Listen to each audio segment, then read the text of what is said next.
Bienvenue sur Néo Trouve Explore. On poursuit notre visite du Paris mystérieux aujourd'hui au cimetière du Père-Lachaise. On va faire une petite visite. Il y a ici 69 000 tombes. Il y a ici des personnages célèbres qui sont enterrés. Le cimetière est immense. Donc je me suis aidé d'une petite application avec laquelle je vais essayer de m'orienter par géolocalisation. Voilà, parmi les personnalités célèbres qui sont enterrées ici, on peut citer chanteuse Edith Piaf, Yves Montand, Jim Morrison, Allan Kardec, le fondateur du spiritisme, Honoré de Balzac, de Musset, Oscar Wilde et Molière et Jean de La Fontaine. Donc un petit peu d'histoire déjà sur le lieu, donc qui est le Père-Lachaise et comment le cimetière a vu le jour. Père-Lachaise était le prêtre, le confesseur du roi Louis XIV et il résidait ici et à l'époque c'était pas un cimetière. Et puis le lieu a été racheté par les jésuites au XVIIe siècle et puis il est devenu réellement une nécropole, un cimetière au XIXe siècle. Voilà. Alors, pour me repérer, je me suis aidé d'une application de géolocalisation qui référence toutes les tombes. Et voilà, là j'ai tapé Jim Morrison et on va aller donc sur place. C'est ici. Voilà, c'est assez calme ici. Malgré quelques visiteurs, il y a quand même une atmosphère de recueillement, de tranquillité.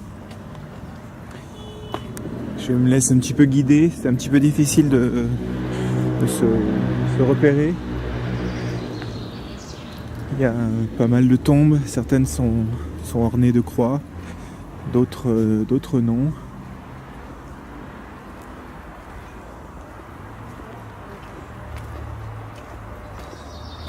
Certains ont carrément des petites maisons là.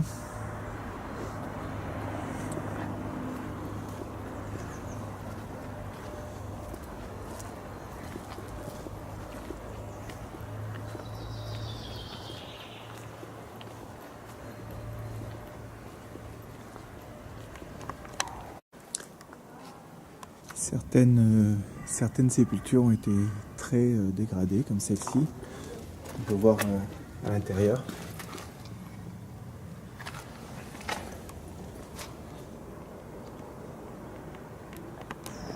Et cette porte là qui semble s'ouvrir sur l'éternité.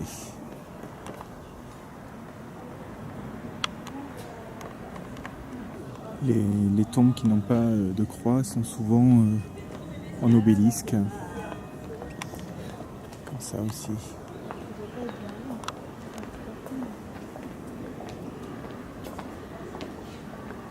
Alors, il y a plein de petits moucherons, je ne sais pas si on les voit ici, qui nous entourent quand on marche.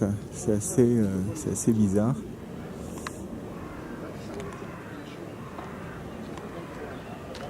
Alors, on les voit bien.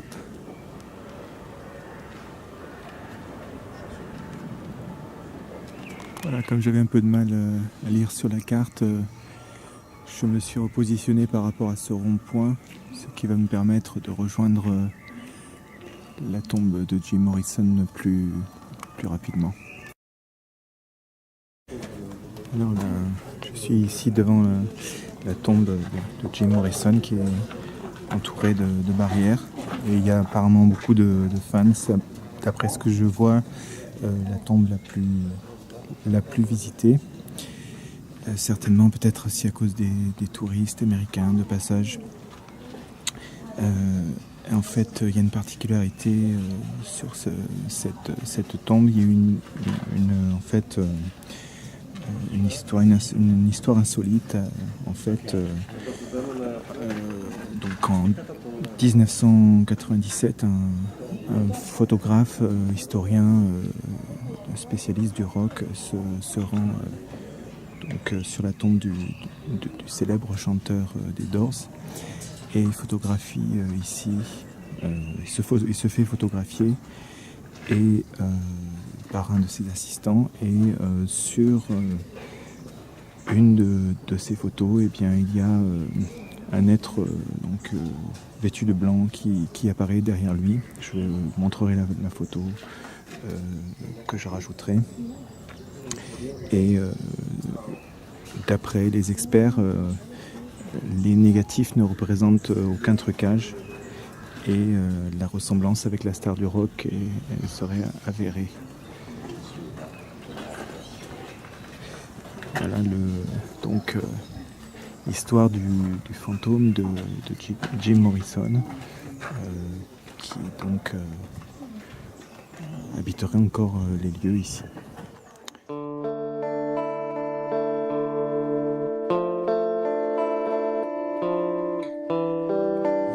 Les fans de rock français ont aussi leur chanteur ici, Alain Bachung. Voilà. Avec plein de fleurs, plein de fans.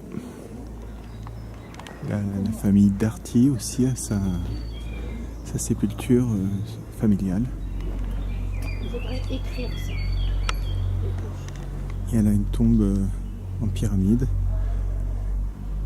Et puis pyramide un petit peu plus grande là-haut, je ne sais pas si vous voyez. On va aller la voir d'un petit peu plus près.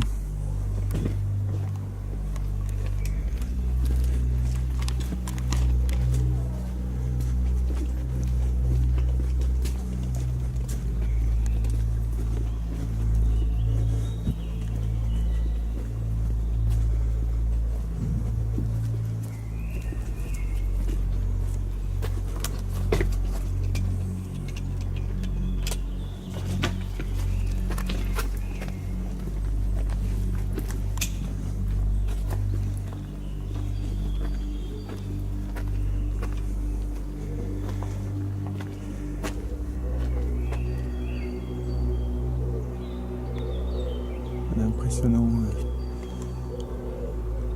monument.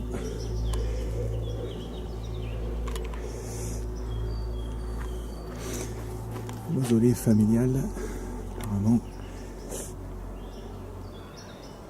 N.J. Clary. Selon ce plan de 1815 qui a été fait par Napoléon, on voit qu'il était prévu de construire une pyramide en plein cœur du Père-Lachaise, mais ça n'a pas abouti. Et la pyramide du Louvre a été construite exactement 170 ans après et orientée exactement dans l'alignement ouest de ce projet. Et cette pyramide donc devait avoir les mêmes proportions que celle du Louvre, qui a été construite plus tard. Et il était prévu une pyramide qui a approximativement les mêmes dimensions que celle du Louvre au sein de la cour Napoléon aussi. Donc Napoléon toujours passionné par les pyramides. Alors on continue notre exploration. Après les pyramides, on ira voir tout à l'heure cet obélisque.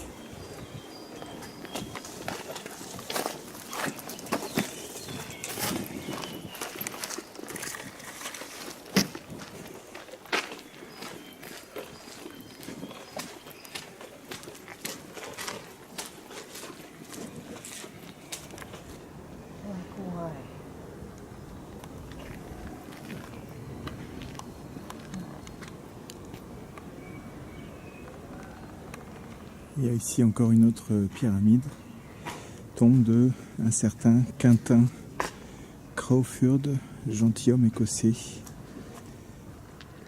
Voilà, décédé 1882.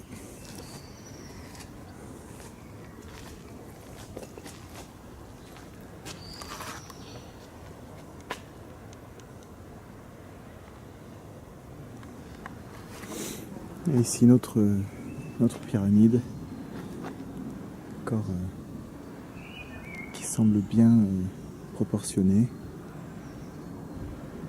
peut-être faite aux mêmes proportions que la grande pyramide de Gizeh.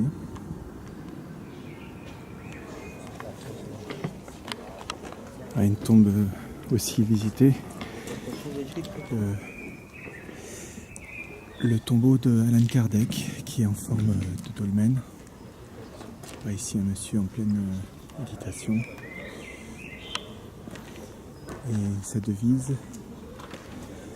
naître, mourir, renaître encore et progresser sans cesse, telle est la loi.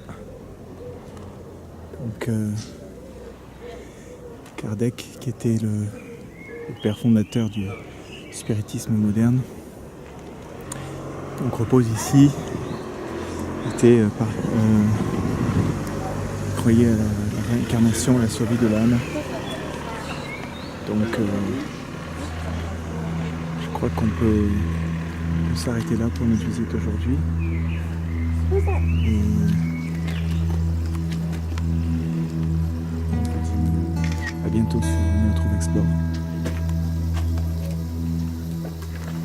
Et à une prochaine exploration.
Je croyais que vous aimiez le genre humain. Vous n'avez rien compris.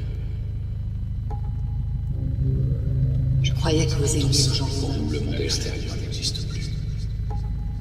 Nous avons créé ici notre monde ensemble, pour pas très grand. Je croyais que vous aimiez le genre Mais humain. vous n'avez rien compris. Nous avons créé ici notre monde à nous. Il n'est pas très grand, mais pourtant simple. Mais le monde extérieur n'existe plus. Nous avons créé ici notre monde à nous. Il n'est pas très grand, mais c'est le monde. Mais c'est